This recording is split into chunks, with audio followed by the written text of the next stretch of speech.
Rolling audio. Hey, what's up, everyone? Welcome to another episode of the ARTbopSHOW, where we have special guest Councillor Matt Cowley in the house. Hey. How Hey, you everyone. doing, man? Yeah, really good. Nice spot you've got here. Real cozy. Nice, keeps it casual. Good conversation. Yeah.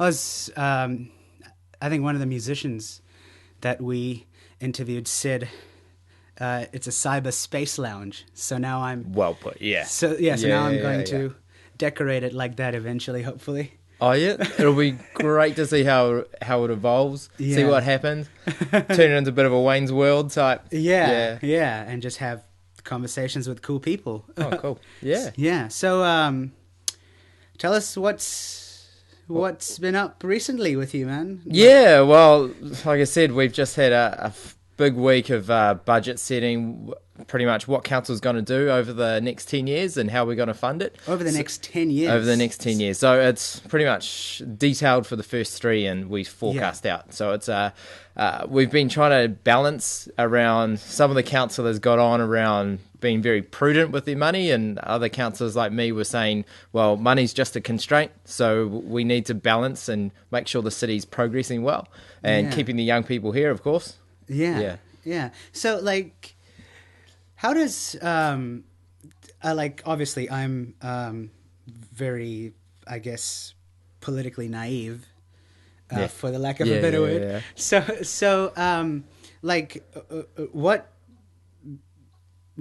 what is going into kind of balancing money and what's going to be put into the community over the next 10 years? So, as you know, there's Tauranga has some issues, but it has a lot of opportunities, but it has quite a few issues. Yeah. As you know, there's a lot of older people that are either living here or leaving work and moving here and migrating here. Yeah. So, but that also brings a lot of opportunities as well. So we're just trying to set up, for instance, with the economy, there's a lot of wealthy people, and that's why our enterprise angels are doing so well, because they're actually looking to reinvest their money back into smart, very entrepreneurs with a lot of potential, and it's that early venture capitalist startup. So there are opportunities with these issues that come on board. So that's just one opportunity that we're looking to capture in terms of the economy, as well as the city's been growing really fast, and all the attention from the last council has been on infrastructure,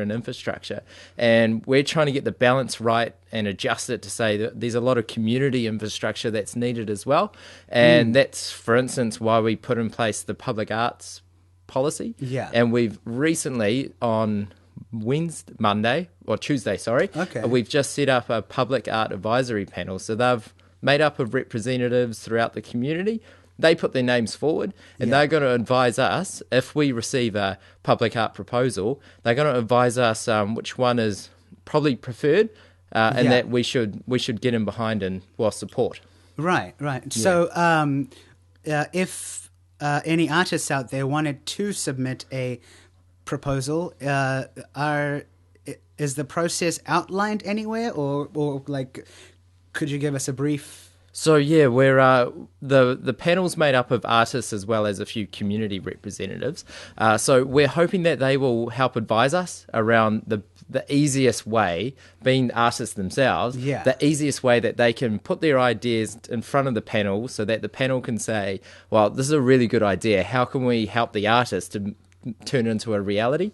So we're yet to establish that process, because obviously it's not ideal coming from a council to say here's the process, otherwise it could risk being quite bureaucratic and too many red sort of hoops to jump through. So if we get the artists that are on this panel, and there's some very well known, I'm not sure because they're yet to formally accept it, of course. So so that's why I can't announce it just yet. But they're very well known, and they're very grassroots, and they very much appreciate how it needs to be really easy to be able to make the process really sound, because essentially what happened previously, it was infamously a few years ago, Owen Dippy got slammed in the media by talking about artists, and essentially it was his works. It wasn't about the artists. It was around the money and everything else in the process. It's around protecting the artists, and essentially council taking full ownership on the process and making sure the process is sound. So this is a way of protecting the artists, essentially. Yeah. Oh, cool, man. So I guess like that process is going to be worked upon by the panel. Yeah, well, yeah, they will advise us on the best exactly, way, on the and best we just way. want to keep it really simple. Yeah. Essentially, having a panel in place that advises us, we didn't want to put too many hoops in place. Essentially, when we went through the start of the process, there were, I think you were even attended at Arataki Community Centre, Yeah. and you were asking, well, for instance, poetry readings and flash mobs and other forms of art, rather than just the physical art, needs to also be considered in front of the policy. But we're saying, well, no, because that should happen fluidly. We don't want to get in the way of that stuff happening. Right. So kind of like spontaneous stuff. Absolutely. Let's not write rules around where you can and cannot have poetry readings. That should happen organically. Yeah. But for any big issues, for instance, the most aware at the moment is, of course, the Harry McCleary statues, and they cost around $800,000. And it's, well, council money didn't go into funding the bronze statues. A lot of community funding, and then also there's a lot of opportunity costs. With so much focus being on those bronze statues,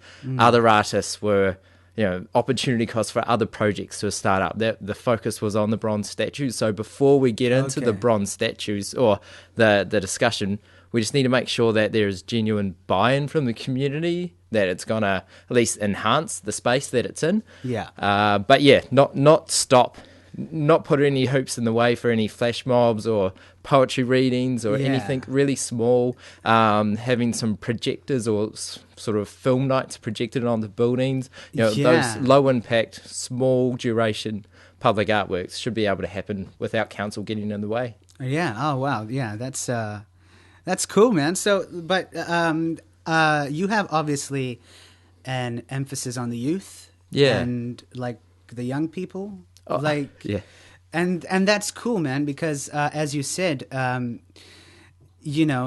are a lot of older people in the community, and hence some of the youth may be like inclined to kind of go off to Auckland or Wellington where like things are happening. So like, how do you see like youth fitting into the community and like, as you said, in the arts and like over the next 10 years as the town develops? Yeah. Or could I just start off by saying I was in a very similar situation. I come here as a graduate. I had reached a plateau in my work life, and I was weighing up different options. I felt like Tauranga was the next step wasn't there, and for me to take the next step, I had to look at opportunities in Melbourne or Sydney. But then I thought, instead of being part of the problem of being yet another statistic of young people leaving Tauranga once they've reached a plateau, I wanted to be part of the solution. Hence why I took a large pay cut and put my hand up to run for Tauranga City Council, which is all around representing those young and, of course, young at heart. I know young at heart. I like that. I know some 30-year-olds that act a lot older than some 60-year-olds that I know. I think Rosemary's the prime example of someone having a lot younger heart than some people my age. So she's which is a brilliant example of saying we need to get a balance right of just allowing stuff to happen, but without trying to make sure everything's so clean and fresh and clear cut. And in terms of where young people sit in, I think there has been a big disengagement, not only in Tauranga, but all over New Zealand as well. We're looking at some statistics around young people being incredibly passionate about some the world issues, but they know more about what's happening on the other side of the world than what they do on just the other side of the city. So it's around how can we have conversations to keep their engagement on local issues. So, for instance, when I went to have a discussion with the Environment Centre and they were talking about climate change and other things, I said, no one cares because no one can do anything about it. But if we concentrate on local issues, people can see the tangible change. One conversation that I want to bring up is within the next 100 years, it's possible that Moau it could be an island just because of sea level rise, and because Yeah. the area is very flat. We need to start having a conversation now on: are we going to defend and put a big seawall across that, or are we going to find be other kinda- solutions? Yeah. And try to maintain our beautiful golden sand beaches while still having all these development and Yeah. a lot of attention down there. So I think since youth will be part of that conversation over the next 100 years, they need to be Yeah, kinda absolutely coming- engaged yeah. now. Yeah. Yeah, and so like, but you're right. Like there's a lot of young people that have, opinions and insights on like world issues, but a lot of it's not focused like locally. Like I myself am friends with people who are like really like conspiracy theorist types, and like they're constantly just talking about that. Yeah.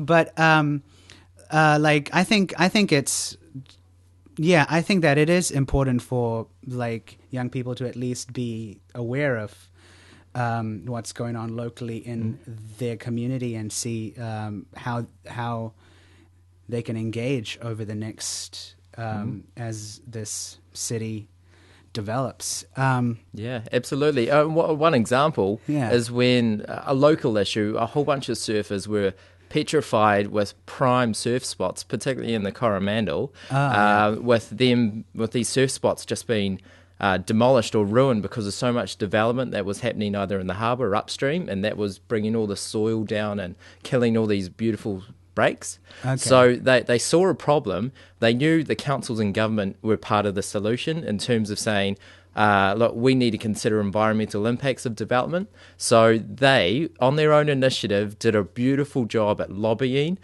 for identifying the surf breaks, showing the economic benefits of having iconic surf breaks represented around New Zealand. And they actually came up with a stoked meter, how stoked is the surf break. So if it's stoked 10 out of 10, which there's Gisborne, Coromandel, Raglan, and a few other spots around New Zealand, means development can't impact those surf spots. So they absolutely preserved those surf spots. Local wasn't just young people, but young people had a big part in that. Yeah. So by people banding together and being really protective of an issue and being passionate about it, they got the right expertise, they lobbied the right people, and they made change. Yeah. Oh, cool, man. It can happen. Yeah. It absolutely can happen. It can happen. But so you kind of getting into the council, your thoughts were about that kind of giving back to the community and helping the city develop rather than heading off and doing your own thing. What did you graduate in? Like, what's like your field of study? I studied resource and environmental planning, Wow. which is a balance of law and policy work and resource planning. I wouldn't call myself a hardcore greenie, but I do have an environmental conscious because I know resources are limited and the market's very slow to change. They don't change until the resources is completely depleted. So that's where the government needs to intervene to say, hold on, we can't keep on using the resources the way that we're doing it. So that's what inspired me. As well as coming from a sport and tourist background, that's why at the moment I'm back at uni studying postgraduate management just to get the business, understand the business economics as well as the environmental economics as well, and just merging those together. Oh, wow. Oh, that's cool that you're like back at uni. Yeah. Yeah. Oh, I'm one of those awkward, mature students. After how long then? Well, my last year was when I was 21, 22. Oh, so, okay. 10 years ago. Oh, far out. Yeah. Cool, man. Which is Good on actually you. why I'm looking to recruit. I'm 32 now. Yeah. So calling me young, well, I'm relatively young to some of the very Silver Surfer stereotypical councillors. But I'm still... I like that. Silver Surfers. Well, there's other names for them, but I chose that one. But I'm looking to mentor, see if any other youth, genuine youth, I'm burgeoning on sort of non-youth Yeah. now, being 32. So if there's any genuine youth out there that are interested and want to have a voice in local government, I am willing to essentially mentor or recruit my competition Wow. and build them up so they understand. So if there's anyone out there listening that wants to be part of the youth movement Yeah. and have their voice on council, please contact me and I will help mentor you Right. genuinely. Yeah. And so, like, what would be the requirements for that? Like, over 18? Over Graduated 18? university? No. No, yes? absolutely. The threshold for being a councillor is very low. Okay. Just over 18 and no really severe criminal convictions, I think. Okay. But yeah, Absolutely, yeah. Apart from that, I'm quite willing to mentor. I think it's around being passionate Yeah. and being willing to understand that I'm only one voice out of 11 and I need to get at least 6 others to support my ideas. Yeah. Which is why it's so difficult in terms of what I campaigned on versus what I'm able to do. There's not a perfect match because I do have to make some concessions and focus on the absolute critical issues. Right. So that's why there's a little bit of disconnect. Cool. So, how can they get in touch with you if they want to apply? Just look at youngervoice.co.nz. All my contact details are on there. Okay. And just feel free to get in touch that way. I'll be looking far and wide as far as I can. Yeah. Just to see, I've noticed some very passionate young people around, but they've got greater ambitions in terms of central or even working in the UN. So whether this could be a stepping stone for them or whether there are some other people that are just really passionate about their future in Tauranga and Tauranga's future. Yeah. But I find it interesting that you just mentioned that you in your early 30s are kind of just over the line of what could be considered youth. But even for me, I think, I forget who told me, but after you're over 25, it's kind of whether or not you're considered, whether or not you're considered young anymore, and especially with trends going so fast, with the internet and things like that. Because I'm from the Facebook generation, but all this new stuff like Twitter, Instagram, all this, I have no idea what they're talking about. And and I think that's the trouble. There are a lot of conversations that are happening, but because I'm only connected, similar to you, the very well-known social media avenues, there's a whole bunch of other conversations that are happening and a lot of frustration that no one's listening. It's because I don't know where to find where these conversations are. So it's around how can we ensure these conversations aren't happening in a vacuum and that people such as me are listening and we can try and work through these issues. Is there a forum or anything for the Tauranga City Council online where people can come and there's the discuss usual stuff? there's the social media accounts, which is pretty standard, even though our staff are getting better at responding and having genuine conversation rather than just posting up and having no follow through. There are a lot of community meetings that we have, which we're trying to change the format so that we're having a smaller breakout session so that people can air their concerns without being intimidated speaking in front of a room of 50 or so people. So there are different avenues. The councillors, myself, we go out to different forum meetings all the time. Actively engage with the young professionals, which funny enough is up to 40. Oh, really? Yeah. Oh, that's interesting. So it's different. I know us government likes to call, if you're under 24, that's a young person. But young professionals, you're still relatively young by the time you graduate betwing 23. Or you could always be young at heart. Absolutely. So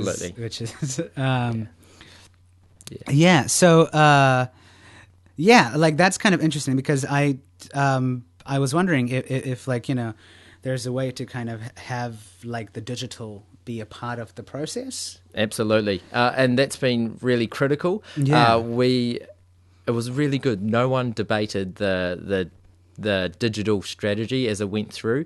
All the councillors just supported it, saying it has to be done. Our IT system had suffered a lot. It wasn't reinvested. It was basically we were facing attacks, overseas attacks in Yeah. terms of our system, which isn't good when you realise our sewer systems are that they're all connected onto the IT systems, into the IT network. So we needed to protect what we've got, improve our systems, and as we're doing that, we've already improving our website. That needs to get a lot better. It's around how we have these conversations. Yeah. A lot of the submissions on our long-term plan that we received, the majority of it was online. Just doing the basic stuff.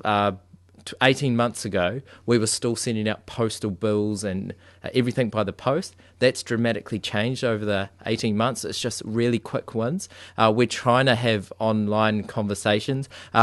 We're slowly developing a mobile app where you can take a photo. You can see, say, if someone's been dumping rubbish out in the forest or in the bush or a corner somewhere, take a photo and send it to us, and we'll see the GPS if you turn it on and allow us to. So it's around having but just coming up to the modern age, and banks have done it really well in terms of you can still go to the front counter, but it's not all done by that anymore. Most of it's done by your mobile phone. So it's just catching up to where reality is. We have to try and catch up to where society is, and then we can start maybe leading. But all the councillors supported the journey and that investment, so it's been good.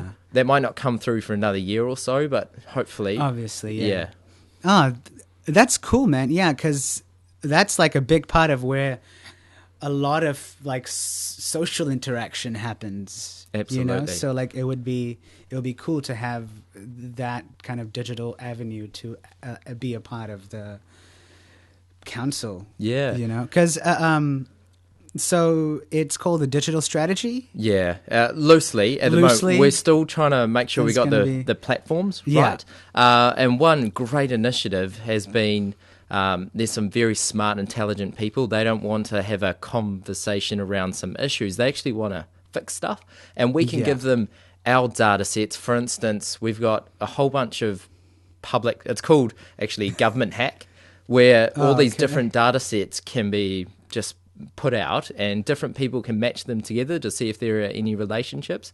For instance, Tauranga Safe Cities, they merged whether our traffic lights, how well they're working, how bright they are, they match those with crime statistics to see whether there's any relationships between how well an area is lit up with crime stats, and just seeing how strong that relationship is. And we can make steps like that around just being smarter and sharing government information, and letting much smarter, intelligent young people to be able to test things out and see the relationships, and perhaps even help council in that way without just doing the traditional writing a submission and waiting for council to say yay or nay. Yeah. Oh, that's cool, man. And who knows, like over the next year, how much further technology would be. Absolutely. Because I was reading about, have you heard about the Apple Watch? Yes, yeah. Yeah, it's basically an iPhone in your watch, which is ridiculous. I don't get it. I don't get it either. Being able to write a text on your phone, or being able to I don't. The difference between having a phone and a watch, and I've heard people get frustrated having to charge your watch each night. So it's just, I think it's a bit like the mini disc player. I think it'll very quickly fade out. But who knows? Eventually, it could be like Star Wars. It could have holograms popping out. Absolutely, where tech is so on the rise. It's really good. Yeah. Also, that's cool, man. So I read this morning about your campaign for the Brewers Bar. Yeah. So, and that comes back to the councillors. Some of the councillors campaigning when they got elected to say that we want to reduce council's debt, we want to get the finances into shape. And part of that is saying, are there any areas of land that they can sell to help pay off some debt? The council has some debt. As growing city, we need to buy the infrastructure and pay that infrastructure back over time, but like buying a house. So some of the councillors want to do that faster than planned, so they're looking to sell some assets, sell some property. At Brewers Bar, that's council owns that field, and Brewers Bar next to it, they use that for events, so they pay the usual amount to use the event for hireage, and then they put up their big marquee and hold around 2,000-ish people. And just notice at 6:60 last night in a big ASB arena, just under 3,000 people. So to squeeze that, having inside ASB arena, but to squeeze that amount of people onto Brewers Field is really cool. Having an outdoor venue during summer, during peak season, as I'm not sure if you're aware, but we've got increased funding for events to help sponsor events to come here. Cool. So and there's a combination between community events. So, for instance, the Illuminart at Greerton, we help in-kind support with traffic management plans so that all the funding that they get can go into making the event really cool, while council pays for the compliance stuff. We're trying to get the balance right between community events and major events. But in saying that, there are some great events that already happen in the city, particularly for young people. And the young at heart, going to Brewers Field, getting a good mix between Dave Dobbin and Shapeshifter and some really cool stuff. Yeah, and like also like a lot of local acts and like MCs and absolutely. They can go there and like perform and do their thing, Yeah. There's been some great warm-up acts that have warmed up, local acts that have warmed up for a few of the big players, or relatively big players for Brewers Field. So it's around just making sure that council doesn't need to control everything, but at least we need to have a consistent event strategy. If we're saying that events are important to the city, let's not sell the venues.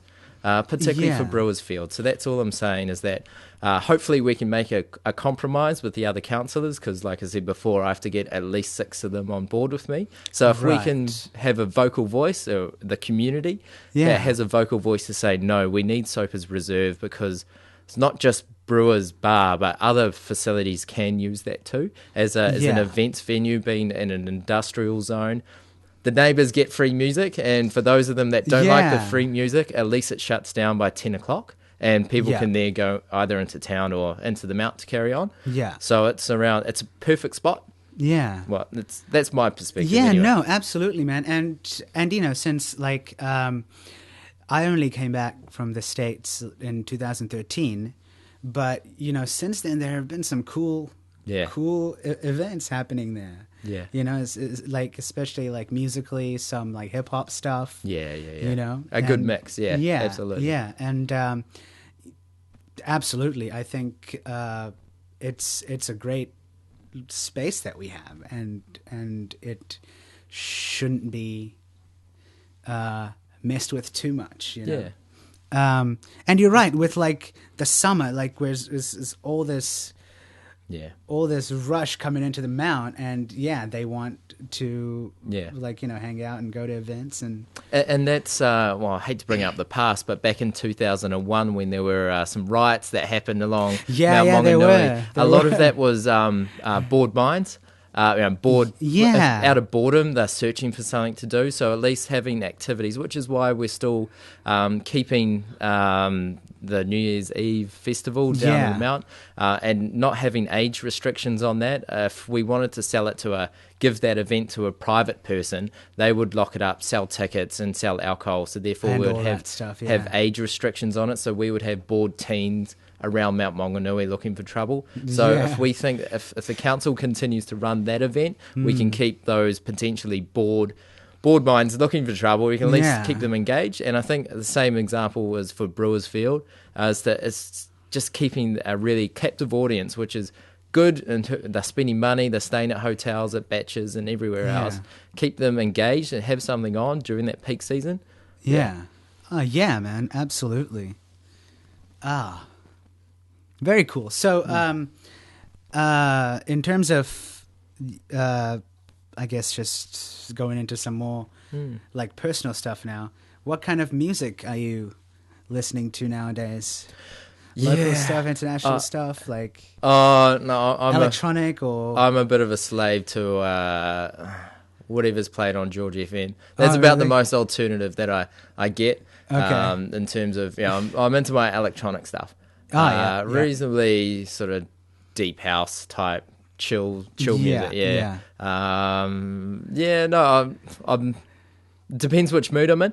I think if I'm going away on a Exactly, road right. trip with Yeah. the boys, throwing some dirty old kitsch or some Nirvana, and Yeah. just depends what mood you're in. Yeah. But yeah, generally if I'm by myself working, some background noise, some white noise, throwing Yeah. some deep house, just from YouTube or whatever, and just Yeah. international whatever's playing. Cool. Yeah, Yeah. because so you keep music on like while you're like working? Yeah. I'm one of these You have to? active minds. Yeah. Silence is more deafening than some white noise going in the background. Yeah. And I feel that I can control my tempo and it focuses my mind. Oh, that's Especially since I'm spending 4 days a week in council meetings. So the 1 day a week, which is usually a Friday, I'm at home. I have to keep my headphones on and block out all the Yeah. neighbours' noise and just keep charging through it. So I can manage my tempo that way. Turn up the beats per minute if I'm in a rush and Right. start tapping, need to bang an email out. So it's good. Yeah. Yeah. See, like that always helps me with my writing as well. Yeah. You know, and like, you know, also kind of dependent on what I'm writing. Like if I'm writing a poem, then I usually have like, you know, like some heavy metal kind of thing going on, just like, you know, to like let it all out. And then, but when I'm writing a story, I would have those like, you know, YouTube has like these epic 10-hour music mixes. Yeah, which is just like cinematic music, and you know, it's like really like epic. Wow. Like I love like writing stories. Yes. Yeah. To that, you know, because it's just I can imagine how much caffeine you would have to take to last the full 10 hours. Yeah. And like also it's good because like when you when I'm uploading stuff and I have to keep the computer on like overnight. Yeah, I just have a 10-hour like music mix playing, and it just keeps it on. Yeah, but so that's very cool. You have music. to have the music. Like a lot of people. Music's just really important in terms of me, how I work. It keeps my body in rhythm, and in terms of the tempo that I need. If I'm sometimes going for a run, throw on some dirty 90s hip hop, and just take me back to the good old days. So I just use it to get my mind off work sometimes. Every now and then you just need to cool down and relax and enjoy the moment. Cool. Yeah. So like, I'm a huge hip hop fan. If you can't tell, so like, what kind of hip hop artists are you into Jurassic from the 90s? 5. Jurassic 5. Flatmates hate it, but I love the Jurassic 5. They love to take the mickey out of me, which is good. No, I'm Biggie Smalls. Yeah, he's a classic. I'm a big fan, but some genuine the hip hop, not too gangsterish, but just genuine hip hop. It's good. It keeps you in the mood. Yeah, and it's good like for things like working out, like the beat and like the I'm a big fan of NWA as well.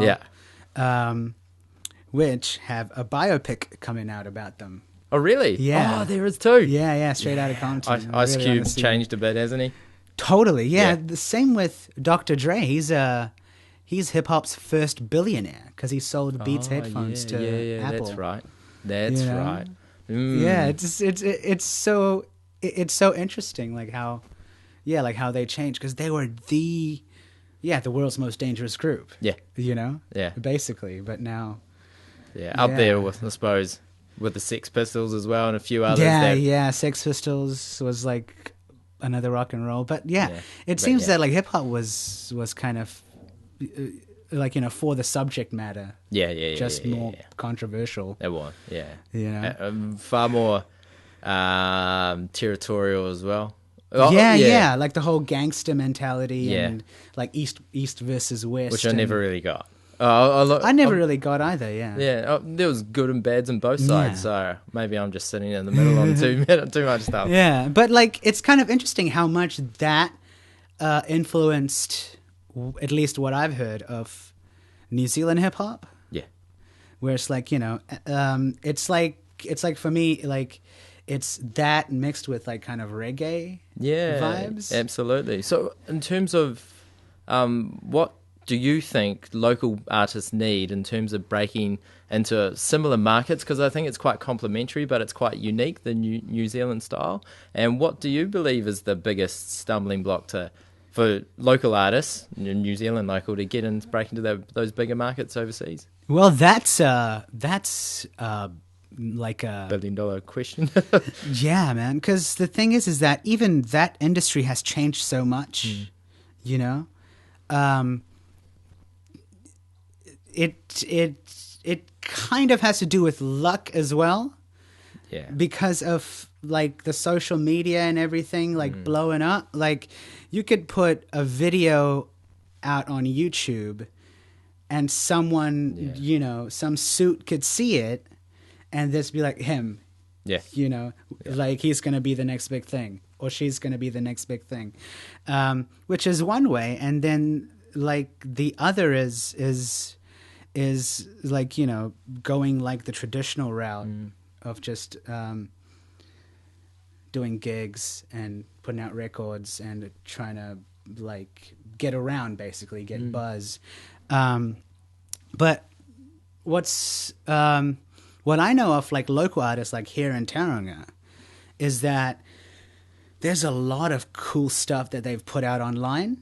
Oh, okay. Yeah, but they don't always necessarily get to do like gigs that often.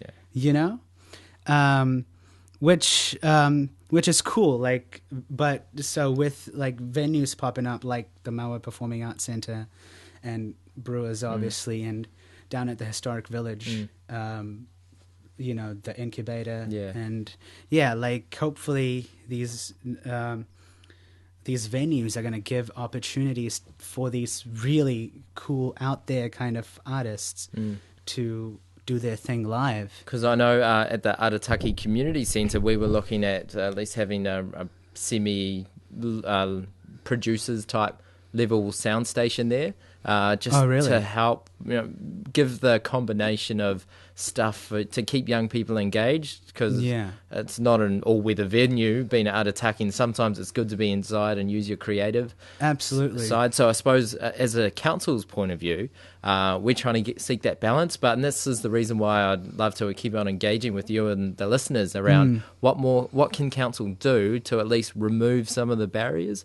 There's a low chance of us throwing too much money, and letting the pendulum swing too far. Otherwise, it'll come back and it'll all be gone. So what can council do to just remove some barriers for some young aspiring artists? Yeah. I mean, it's cool. So, like, what was the intention of, like, a producer type sound room? Like a recording thing, or...? Yeah, so that was an idea when the Arataki Community Centre was first established. That was the feedback that we received from the community. At the moment, the facility is running at 99% occupancy level, so in other words, it's jam-packed. So we're building on it.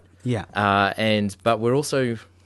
I'm pretty sure we're still thinking about, you know, how can we get the blend. We got the sports side sus. There's a beautiful big field, skate park, and lots of other stuff, and Bay Wave right next to it. But it's around the creative side, and how else can we get a soundproof wall, at least have a recording studio, a little recording studio as well. Yeah, because like I think it would be cool to have things like that, because it would give. Well, one of the things that would be very cool to have is just jam spaces. Yeah. You know, where we're not in like the garage always annoying the neighbors and things like that, but actually like there's a space where bands or even like hip hop artists can go and just jam, you know? And yeah, I mean, that would be very cool, because I'm sure that would bring out a lot of, like, you know, bedroom musicians and kind of give them a place to jam and, like, you know, just vibe, basically. And you know, having like a small like recording studio and things like that would be cool too. But the thing is that nowadays with available technology, it's like having a home recording studio is so affordable. Yeah. You know? But having jam spaces is like another thing, I think. That's true. That's a good point. And I think there could be opportunities. Auckland's been making some good opportunities of some rundown industrial areas that aren't really well used. Some not abandoned buildings, but essentially buildings that aren't utilised in the industrial area where they can make as much banging and loud noise as anyone wants to without disturbing the neighbours. Maybe we can look at that. Particularly in Mount Maunganui, there's been an exodus out of Mount Maunganui industrial area towards Tauriko. And you've seen the big buildings that are happening out towards the lakes in Tauriko. Oh, okay. And a lot of these industrial buildings are actually being filled up with hot rods and cars and just more storage areas. Yeah. So it was around how we can look for opportunities to find buildings essentially that aren't being utilised. They aren't full of palm kernel or fertiliser, and they're actually relatively empty, and whether we can utilise those spaces. Because that's again a thing which I think we brought it up at the public arts thing we had at Arataki. Yes, was like the bridge between public and private.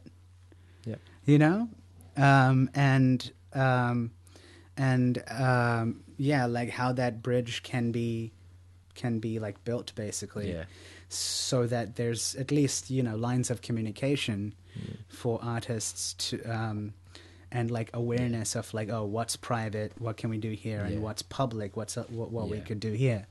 You're right. And I think with that comes with trust on both sides, with trust to say that young people, they're not trouble. It's not a negative side. It's a positive thing. So people, whether it's businesses or council, needs to see this as a positive move. And yet the other side of the trust, that equally well, is saying that if there's an opportunity, don't ruin it. Don't ruin it, basically. To say, if we give you an opportunity, don't ruin it for people that are behind you in terms of, I don't want to go too far into that, but there are some cool, we want people to have fun, but just within a general envelope so that those opportunities can remain. And kind of eventually grow as well, because as you said, that the council has been focusing on infrastructure, which is cool because that's obviously needed, but like the cultural side of it needs to grow with that. Absolutely.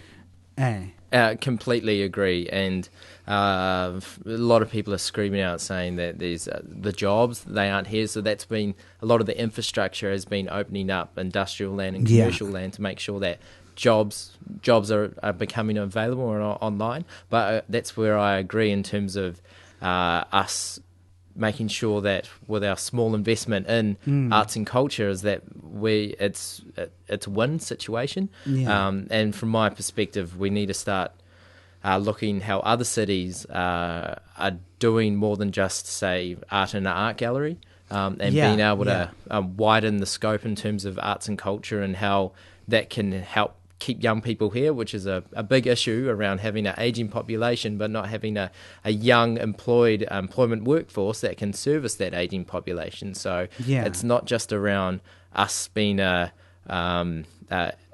place to retire. It's around us making sure that we've got a well-balanced community as well. That it's like a whole spectrum. Absolutely. Because like I think like that's what would make a good community as well, in terms of like what's like a vibrant thing, Absolutely. Is that like you have the old people who are just like chilling out and living in peace, and then you can have like the young wild artists who can also do their thing, absolutely. So in terms of like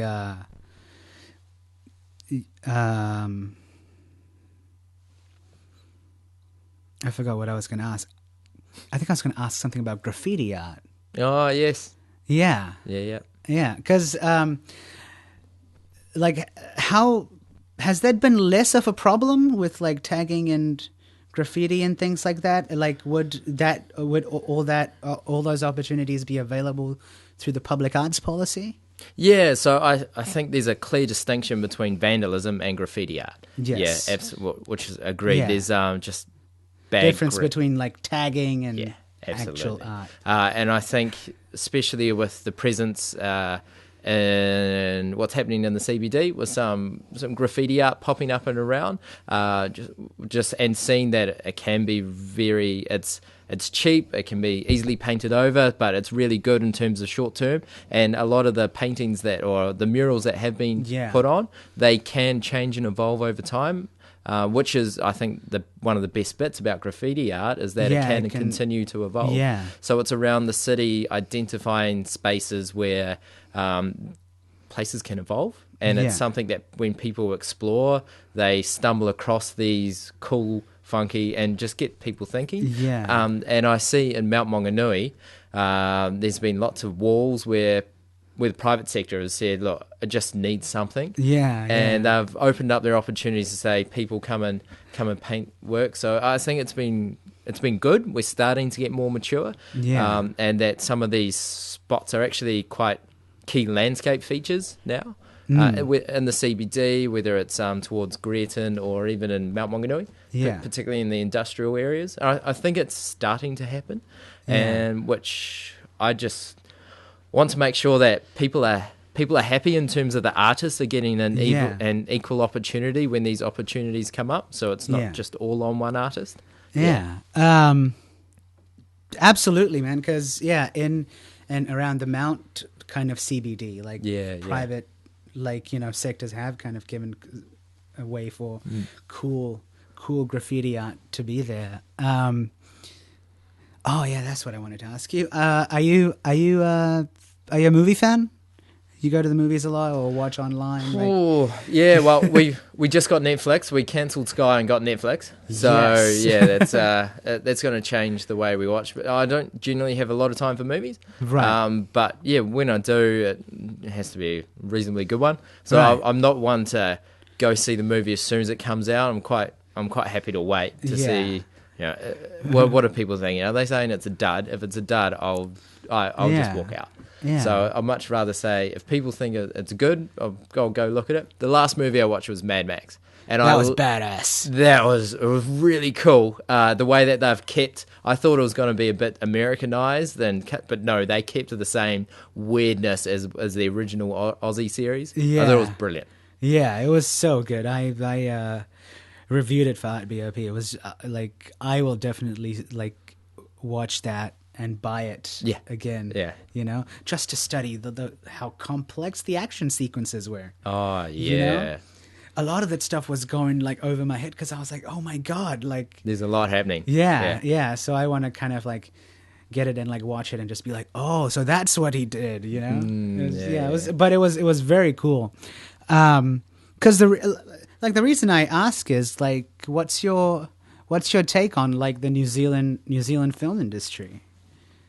I suppose that's something that I haven't really thought about a lot. My take that it's difficult, it's hard. There's obviously a lot of barriers, and there's a lot of noise that even once it's produced and edited and ready for viewing, there's a lot of noise to break through. And I'm aware of there's been a lot of talented Kiwi filmmakers, which don't quiz me on them, but I hear that there's a lot of talented Kiwi film artists that are going to overseas, like Sundays festivals and doing other small boutique film festivals around the world, but they're not that well known locally. So it's around opportunities that we have. I know Te Puke really supported the film that they had. Yeah, out the there. Z-Nail Gang. Yeah, they did. Yeah, it was a big community effort. Yeah, and it put Te Puke on the map, as well as the Gisborne movie about the chess player, which Dark Horse, yeah, which I haven't seen yet. It's on my I haven't to-do list. seen yet either, but it's got old Cliff Curtis in it. Yeah. So look, I think the ingredients are starting to build up, but there's still quite a lot of barriers and a lot of noise to break through. So and I always find it interesting, because obviously the rings were made here, which was pretty big. Yeah.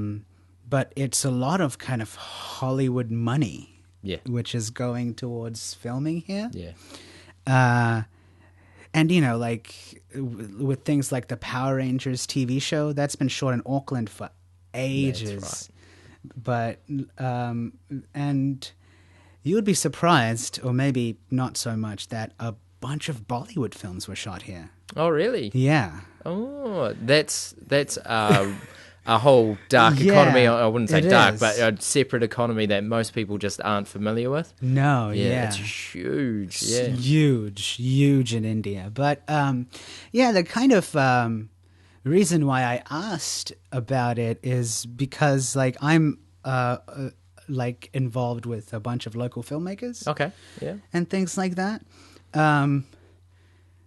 Is kind of filmmaking considered a part of the public arts if we're using in terms of shooting locations and things like that, kind of highlighting the city and so with the where we're going in terms of the public art policy, it's around if it's around for 3 months or longer, it's started to so if it's an event that comes under our events framework, and I think in terms of there's a few criteria around showcasing Tauranga and targeting a few key markets that we've got relationships with. For instance, Zespri is really big in Asia at the moment, so if it's specifically targeting an Asian audience with a special music film festival over in Asia, that might be something where we would support. There's not a lot of money for events, so it'll need to come in under that umbrella. But maybe in terms of the film, continuing on with the events, maybe there's a short film festival that we can do. If there's demand, if there's how we can help sponsor a film, 48-hour film festival type. Because like I think that would be a very cool thing to have as well in terms of like local arts. Because like like even though it's like a passion thing. For a lot of people, like some very cool, short films, have been made here, and I'm sure are going to be made here, in the future. And it'll be cool to, showcase it at a Tauranga Film Festival or something like that. Absolutely. Well, it's just completely local.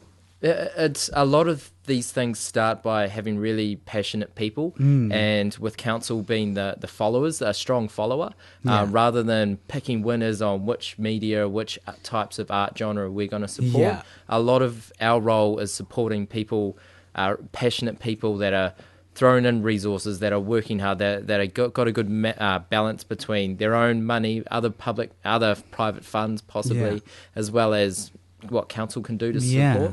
So we'll consider as long as other arts I know also screaming out for help as well. For instance, at 17th Ave Theatre, the theatre on 17th Ave, I think they're growing out of their space. There was a brilliant article in one of the local newspapers saying how they're getting the business model really, really right and having small but lengthy over 2 weeks in terms of their that's a really cost effective way for them to rather than trying to hire out Bay Court. So we're thinking, well, whether there's land we can either gift to them for them to build on, or whether there's some other relationship. So that's an ongoing dialogue that we're having. Cool. So like I said, there's a lot of different mediums at the moment approaching us in council, so we just need to make sure that we're fair across all sectors. Similar to, we're trying to be fair to a lot of sports as well, but there's inconsistencies with subsidising swimming versus what's happening with cricket and rugby. So it's the same approach we take with sport, we need to take with the arts community as well, and rather putting all our eggs in one sort of art gallery basket, is there another way that we can help diversify and be fair? Oh, that's cool, man. So the council kind of is like the ally of like the passionate peoples who It still takes do cool stuff. Yeah, it still takes a lot of lobbying to council to show how it's connecting and how all the jobs are connecting and how it's supporting grassroots as well as the top level as well. Yeah. But as we know, you're talking about digital technology before, and that's a huge other medium in terms of creative. It is, yeah. Yeah, so creativity. So that's something that we're trying to look at where communities are trending, particularly our community, and are we supporting the creative side of it, or are we supporting as a consumer side of art? So it's a balancing act. Yeah, because with the digital world, especially with the internet, you know, that's like a global thing, you know, which is good and bad. Because you know, I could be on DeviantArt as an artist and have fans who know me all over the world, but you know, just not be involved in anything here. Yeah, you know, locally. Communities are absolutely changing from geographic communities through to communities of interest. Yeah, communities of interest. So I think that's.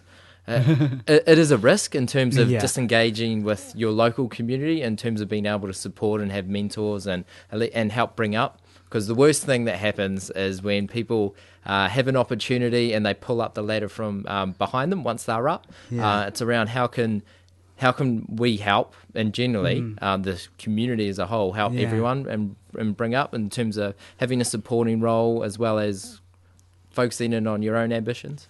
Right.